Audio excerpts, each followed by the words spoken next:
Welcome to this week's edition of Titan News and Entertainment Top Trending News. Let's take a look at some of the biggest stories making waves around the world for the next 2 minutes. Former President Trump says, quote, "We have accomplished more than any other administration in history. We have had the best economy in decades, we have reformed immigration, and we have stood up for America's interests around the world," end quote. One of the biggest stories this week was President Trump's State of the Union address, where he touted his administration's accomplishments and called for bipartisan cooperation on issues like infrastructure and healthcare.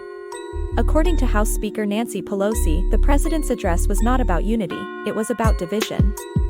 It was about exclusion, not inclusion. Harsh words. Meanwhile, in Europe, Brexit continues to dominate the headlines as the March 29th deadline for Britain to leave the EU approaches.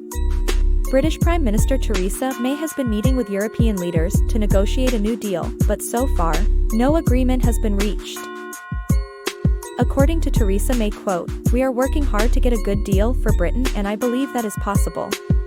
But we need to be prepared for every eventuality, including the possibility of no deal." End quote.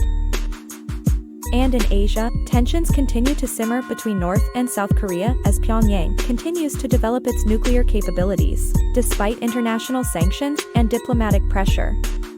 The two countries are set to hold a summit next week to discuss denuclearization efforts.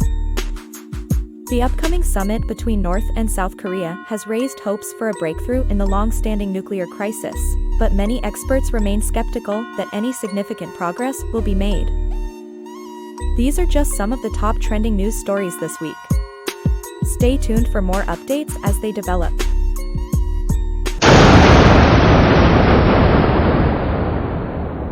Like, share, comment, and be sure to add us on the gram.